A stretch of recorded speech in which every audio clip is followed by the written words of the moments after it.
ছেলের জন্যে পোহা বানিয়ে দিলাম। কালকে ওই যে চিড়ে কিনে নিয়ে এসেছিলাম, ওর পছন্দের চিড়ে, সাদা চিড়ে, সেই নিয়ে আসছি। তাই সকালবেলায় জিজ্ঞেস করছি যে কি খাবি, তো চুপ করে আছে। আমি বলি যে পোহা খাবি, তো বলে হ্যাঁ। এই যে বানিয়ে দিলাম, আমার ছেলেটা একটু তৃপ্তি করে খাক, বুঝলেন। ও এই চিড়েটাই ভালোবাসে, কিছু করার নেই। তো এই যে ওর জন্যে বানিয়ে দিলাম একটুখানি। মর্নিং, পূর্বাস লাইফস্টাইলে সবাইকে স্বাগত জানিয়ে আজকের ব্লগটা শুরু করছি। আজ হলো রবিবার, আর এখন বাজে হচ্ছে 10:30 প্রায়। তো আজকে সকাল থেকে একটু ব্যস্ত আছি, সারা সপ্তাহ তো সময় পাই না, কোনো রকমে একটু ঝেড়ে ঝেড়ে রেখে দিই। তা আজকে সকাল থেকে একটু ঘর ধর ঝাড়পোছ করতে, মানে ঘরের কাজকর্ম করতে একটু লেগেছি আর কি। তো কি গরম লাগছে দেখুন, ওই কাজকর্ম করছি তো ওই জন্য আরও বেশি গরম লাগছে। আর ঠান্ডা তো নেই, একেবারেই নেই। ওই বাইরে সন্ধ্যাবেলা বেরোলে যা একটু ঠান্ডা লাগে আর কি। কি সুন্দর রোদ উঠেছে, ঝলমল করছে, আমার খুব ভাল লাগে এরকম রোদ্দুর। তো যাই হোক, এই একটুখানি বসেছি, বিশ্রাম নিচ্ছি। ডাক্তার সাহেবও খেয়ে বেরিয়ে গেলেন, মুড়ি আর ছানা। আমরা এখনও জলখাবার খাইনি, যিশুও খেয়ে বেরিয়ে যাবে। তো দেখি কি করি না করি। আর আজকে সকালবেলাতেই ঘরটা একটু মুছে নিলাম, জানেন, মপ দিয়ে। কেন কি জানেন তো, বিকেলবেলায় না তখন আর মানে মুছি বটে, ঘর ফাঁকা থাকে তো মুছতে সুবিধা হয়, কিন্তু না প্রচুর কষ্ট হয় তখন, জানেন। তারপরে ধরুন বাজারে গেলাম কি বাইরে একটু গেলাম, এসে পড়ে না তখন আর ইচ্ছে করে না। তখন মনে হয় সন্ধ্যাটা দেখিয়ে দিয়ে একটুখানি বসি চুপ করে। সেই জন্য আজকে সকালবেলাতেই ঘর ফাঁকা, আমি বলি না চট করে ঘরটা মুছে ফেলি। তাই সেই সব মুছে টুছে এই একটুখানি বিশ্রাম নিয়ে নিচ্ছি, নিয়ে তারপর যাচ্ছি জলখাবার করব, খাবো, খিদেও পেয়ে গেছে। তো যাই হোক, চলুন আজকের ব্লগটা শুরু করলাম। আপনারা আমার সঙ্গে থাকুন, দেখতে থাকুন। মূলো শাক ভাজতে গিয়ে আজকে কি কীর্তন করেছি দেখুন, এক গাদা জল ঢেলে ফেলেছি। ডাক্তার সাহেবের সঙ্গে কথা বলতে বলতে আর মানে ঠিক নেই, আর যা জল ঢালতে গেছি হুড় হুড় করে পড়ে গেছে জল। সে জল আর শুকনো হচ্ছে না, দেখছেন এখনও কত জল। কি বিপদে পড়লাম বলুন তো। কালকে যে মটর ডালগুলো ভিজিয়ে রেখেছিলাম, বানাতে পারিনি, সে তো ফ্রিজে তুলে রেখেছিলাম, সেইটা আজকে সকালে বের করে আবার একটু গরম জলে ভিজিয়ে রেখেছিলাম। তো এই যে মটর ডাল বানাবো। আর এই মটর ডালের মধ্যে আজকে এই যে দেখুন মূলো, কাঁচা টমেটো, এগুলো সব দেবো। এটা হচ্ছে ডাক্তার সাহেবের ইচ্ছা, সে আজ বলে গেছে ওই ডালের মধ্যেই তুমি এই মূলো তারপরে একটু কাঁচা টমেটো দিয়ে দাও, দিয়ে একদম সিম্পল যেমন করে তুমি ডাল বানাও ঠিক অমনি করেই বানাবে। আগের দিন যে অড়হর ডালের মধ্যে কাঁচা টমেটোগুলো দিয়ে দিয়েছিলাম, সেটা দিয়ে না ওরা খুব ভালো খেয়েছে।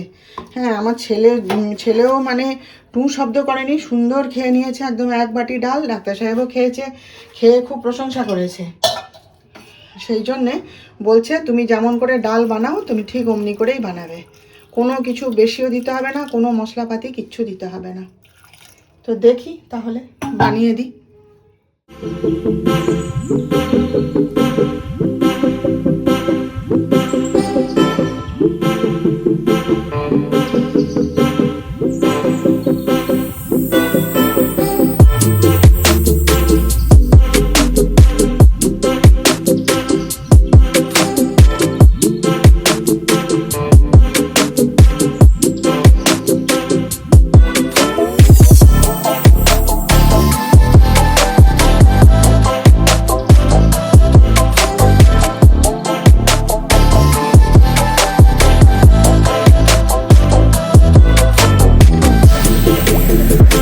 প্রেশার কুকারটায় আমি বরাবর রান্না করি, হকিন্সের প্রেশার কুকার। তো এটার মধ্যে ওই পোস্ত করব বলে আলুটা সেদ্ধ বসিয়ে একটুখানি ফোন এসছে, কথা বলতে গেছিলাম জানেন। তারপরে দেখি না অনেকক্ষণ হয়ে গেছে, সিটি আর মারে না। তারপরে আবার দেখে টেকে ফিরে গেছি। ও মা, হঠাৎ করে একবারে সে বিকট একটা ধুম করে একটা আওয়াজ হয়ে চারিদিকে জল টল ছিটকে সে কি হয়ে গেল জানেন তো। তারপর থেকে আর তারপরে ধুয়ে মুছে আবার বসালাম, কিন্তু আর হচ্ছে না, মনে হয় ওয়াশারটা কেটে গেল। এখন দেখুন এই এত বড় প্রেশার কুকার বার করে এই আলু সেদ্ধ বসিয়েছি। কাজের সময় এরকম হলে কোনো যুক্তি আছে? হঠাৎ করে কি হলো কে জানে। আমি তো ওই মুখে এই যে নবে এখানে তো ফু দিয়ে পরিষ্কার করেই বসিয়েছি, কোনো কিছু নেই, হঠাৎ করে হয়ে গেল। এখন এই প্রেশার কুকারে এখন রান্না করতে হবে। কি এক একটা আসে না দেখুন, কালকে এটা ডাক্তার সাহেবকে দিয়ে পাঠাতে হবে। দেখি একবার দেখিয়ে দিই কী কী রান্না করলাম। এই যে পাঁপড়ের ডালনা, আর এখানে হচ্ছে মূলো শাক ভাজা, এটা হচ্ছে ডিম ভাজা আমার জন্যে, আর এই যে ডাল, মূলো দিয়ে কাঁচা টমেটো দিয়ে মটরের ডাল, জানি না কেমন খেতে হয়েছে। আর এই যে পাঁপড় ভাজা একটু করেছি। এখানে হচ্ছে এই যে বড়ি, আলু আর ফুলকপি দিয়ে পোস্ত, আর এই যে ডিম সেদ্ধ। ব্যাস, এই রান্না যে করতে পেরেছি আজকে। প্রেশার কুকারটা যে জ্বালালো না, আবার নতুন প্রেশার কুকার বের করে তাকে ধোয়া মোছা, বাপ রে বাপ, গোটা রান্নাঘরকে মুছলাম। গোটা রান্নাঘর তো মানে জল ফল ছিটকে কি অবস্থা হয়ে গেছিল। একটা সাহেব খেতে এসছে, তখন 6:30 বাজে।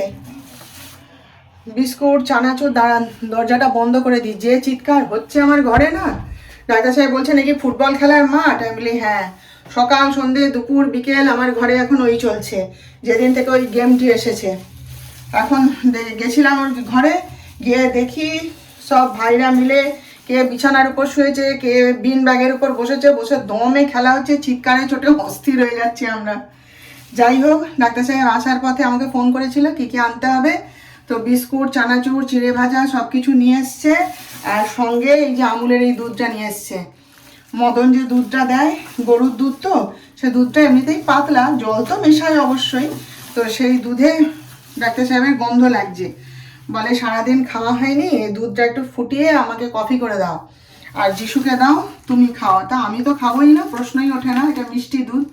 আর এই যে এটা এখন আমি ফুটাবো, ফুটিয়ে চা করে দেবো। আর যিশু তো এখন খাবে না, থাক, যখন খাবে খাবে। আজকে একটুখানি ভাবছিলাম বিকেলবেলায় মেলায় যাব, জানেন তো। ওই তো ওরা দুই ভাই খেলতে বসলো, আমি চল না একটু ঘুরে আসি, লোকজন দেখি একটু হইচই ভাল লাগে। আমি বলি চল বাদাম ভাজা কিনবো। বলে মা চলো, আমি কিনে দেবো। আমি চ। তারপরে তো ওই যে খেলতে বসলো, দাদা ফোন করলো যে আমি আসছি, চল খেলবো। যা, তাহলে পরে যাবো। এই আর কি, এখন একটুখানি চা করি আগে, আর এই দুধটা আগে ফুটাই, হ্যাঁ, তারপর কথা বলছি আপনাদের সাথে। কফি টফি করে দিলাম, দিয়ে এই যে আমার জন্য চা বসিয়েছি। এই যে আমি ভাই দুধ চা খাবো একটু, আর আমার গরুর দুধের ওই চাই ভালো লাগে। ডাক্তার সাহেব এতক্ষণ এখানে ঠায় দাঁড়িয়েছিলেন, ওই যে কফি বানাচ্ছিলাম, রান্নাঘর থেকে মোটে নড়ছেই না। এসে শুনেছে তো, খবরটা পেয়েছে। আজকে জানেন রান্না করে উঠতে উঠতে আজকে 2:45। কি করব, সমস্ত রান্নাঘর পরিষ্কার করলাম, তারপরে আবার সে প্রেসার কুকার বার করলাম, করে তাকে ধুলাম, তারপরে রান্না করলাম। আজকে প্রায় মানে সে তখন 2:40 প্রায় এখান থেকে, জানেন চান করতে গেছি তখন ওরকম বেজে গেছে, 2:45-3 বেজে গেছে। আজকে খুব জোর বেঁচেছি, জানেন তো। কত বড় যে বিপদ আজকে হতো। আমার চায়ের ওরকম একবার হয়েছিল, সে তার তো আবার সে প্রেশার কুকার নাকি লাফ দিয়ে একদম ছাদ অব্দি উঠে গেছিলো। হ্যাঁ, আমার তো সেটা হয়নি। আর ভাগ্যিস আমি এইখানে ছিলাম না, জানেন। সেটা বুম করে একটা আওয়াজ হলো, এসে দেখি গোটা রান্নাঘরটা ধোঁয়ায় ধোঁয়া। মানে আমি যে গ্যাসের নবটা অফ করব, সে নবটা আমি খুঁজে পাচ্ছি না, রান্নাঘরে ঢুকতে সাহস পাচ্ছি না। চারিদিকে শুধু মানে সেই আলু সেদ্ধ বসিয়েছিলাম তো, সে জল ছিটকে চারিদিকে বেরিয়ে যাচ্ছে। তারপরে মানে প্রেশার কুকারটাকে কোনো রকমে ধরে নিয়ে বেসিনের মধ্যে ফেলে দিয়েছি, দিয়ে গ্যাসের নবটা বন্ধ করে দিয়ে পালিয়ে গেছি এখান থেকে। তাই তো যিশু তো চিৎকার চেঁচামেচি গালাগালি একদম আরম্ভ করে দিয়েছে। তারপরে তো একটু ডাক্তার সাহেব এসছে, বলছি চুপচাপ আছে। তখন যেমন রান্নাঘর ছিল সেটাকে ভাঙচুর করে, তখন সামনের দিকে দরজা ছিল, সেটাকে ভাঙচুর করে মোটামুটি করে নেওয়া হয়েছিল, বুঝলেন তো, করে নিয়ে ঢুকে পড়েছিলাম। তারপরে এখন সময় সুযোগ করে আবার ভাঙা টাঙা হবে, করা হবে। এখন সমস্যা অনেক, সেসব সমস্যার সমাধান করবে তবে তো ঘরের কাজে হাত দেবে না।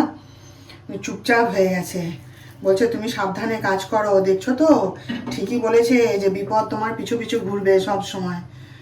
সত্যি বাবা, আর একবার এরকম হয়েছিল জানেন তো, এরকম দাঁড়িয়ে রান্না করছি, তখন আমার এই চিমনিটা নয়, এই কিচেন চিমনিটা নয়, তখন ফেভারেরই চিমনি, সে অন্য মডেল আর কি ছিল। তখন যিশু মুম্বাইতে পড়াশোনা করে, এরকম নিজের মনে রান্না করে যাচ্ছি, আর এরকম গ্যাসের উপরে ভাত বসানো রয়েছে, ভাত রান্না করছি, আর সেই হঠাৎ সেই চিমনিটা কী হয়েছে, পুরো খুলে একদম বাই করে নেমে চলে এলো। হ্যাঁ, তো এই একটা সাইড দিয়ে পুরো বাই করে নেমে চলে এসে সে চিমনিকে এমনি করে ধরবো, আর গ্যাসের উপরে সে ভাতের হাঁড়ি বসানো ছিল, গ্যাস জ্বলছে, সে ভাতের হাঁড়ি পুরো উল্টে, মানে আমি যে কি জোর বেঁচেছি যে আমার গায়ে পড়েনি। আজকেও যেমন আমি যদি রান্নাঘরে থাকতাম আর ওই রকম বাস্ট করতো, এই তো এইটুকু আমার রান্নাঘর, পুরো আমার মুখ টুক গাটা সব আজকে জ্বলে যেত, জানেন তো, এমনভাবে ছিটকেছে, সে না দেখলে আপনারা বিশ্বাস করবেন না। দিয়ে সে ভাতের হাঁড়ি পড়ে গেল নিচে, গোটা মেঝে ভাত, গরম জল, মানে সে কি অবস্থা। এবার আমি গ্যাস অফ করব না, ভাতের হাঁড়ি পড়ে গেছে সেইটা সামলাবো, না এদিকে চিমনি ধরে আছি সেইটা বন্ধ করব। এবার চিমনি তো চলন্ত চিমনি, এবার অফ করতেও পারছি না হাত বাড়িয়ে, সে কি অবস্থা। কোনো রকমে গ্যাস অফ করে সে চিমনি ছেড়ে দিয়েছি, পড়ে যা দিয়ে তারপরে দৌড়ে গিয়ে সুইচ অফ করলাম। ডাক্তার সাহেব ঘরে ছিলেন না, সেবারে ওরকম খুব জোর বেঁচেছি জানেন। আজকে তাই বলছি, তাই চুপচাপ হয়ে গেছে এখন। ওই জন্য এতক্ষণ এই যে আমি কফি করছিলাম, রান্নাঘরে আমার কাছে ঠায় দাঁড়িয়েছিল, নড়েনি। তারপরে আমি বলি তুমি যাও বসো, আমি চাটা করে নিয়ে আসছি বলতে গেল। আজকে খুব জোর বেঁচেছি জানেন। সত্যি কথাই, আমার এই 2024-এ না একটার পর একটা বিপদ চলছে জানেন, একটার পর একটা বিপদ চলছে। যাই হোক, ঠাকুর বাঁচিয়ে দিচ্ছে, রক্ষা করছে, এই অনেক, তাই না? তো 11:45 বাজে জানেন, বসে বসে খাওয়ার টেবিলে সব আড্ডা মারছিলাম। আজকে 3জন একসাথে গল্প করতে করতে খাওয়া দাওয়া সারলাম। তো খাওয়া হয়ে গেছে অনেকক্ষণ, এবার খাওয়ার টেবিলে বসে সব আড্ডা মেরে যাচ্ছি। আর খাওয়ার টেবিলে বসে আড্ডা মারতে দেখবেন দারুণ লাগে, ঘন্টার পর ঘন্টা আড্ডা চলে, নানা বিষয় নিয়ে গল্প গুজব হচ্ছিল, আলোচনা হচ্ছিল, এই আর কি। তো যাই হোক, ডাক্তার সাহেব তো আজকে ভাত খেলেন, সেই ভাত তরকারি সব ছিল। 6:30টার সময় এসে তো আর কেউ ভাত খায় না, তখন ওই চিড়ে ভাজা, চানাচুর এই সমস্ত খেয়েছিল। তারপরে এই এখন ওই ভাত তরকারি বলে কিছু গরম করতে হবে না, আমি ওইগুলোই খাবো, গরম করলে তার স্বাদ বদলে যায়। তো সেই ভাত খেলো, আর আমি রুটি আর বেগুনের তরকারি করে দিয়ে গেছিলো, সেইটা খেলাম। আর যিশু হচ্ছে ওই হঠাৎ ধরেছিল বাপিকে বলো আমাকে ওই এনে দিতে, তন্দুরি রুটি আর পনির। আমার এই সব খাবার খেতে ভাল লাগছে না, রোজ রোজ আমি খেতে পারবো না, জ্ঞান করছিল। তা ওর বাবা বলে আচ্ছা ঠিক আছে, তোর একার জন্য এনে দিচ্ছি। তা এই একটু আগে 9টার সময় গিয়ে আবার এনে দিয়েছিল ওকে, তো ও সেইটা খেলো। ওই খেতে খেতেই গল্প শুরু হয়েছিল, তারপরে আড্ডা আড্ডা আড্ডা, এই আর কি। আর পাম্পটা চালিয়ে দিয়ে এলাম, পাম্প চালানোর কথা মনে ছিল না, কালকে সকালে উঠে জল পাবো না, তারপর যদি লোডশেডিং হয়ে যায় মুশকিল হয়ে যাবে, তাই পাম্পটা চালিয়ে দিয়ে এলাম। তাহলে চলুন আজকের মতন তাহলে রাখলাম, আবার আমাদের দেখা হবে। আপনারা ভালো থাকবেন, আর আমার আজকের ভিডিওটা ভালো লাগলে একটা লাইক, শেয়ার ও সাবস্ক্রাইব প্লিজ করে দেবেন।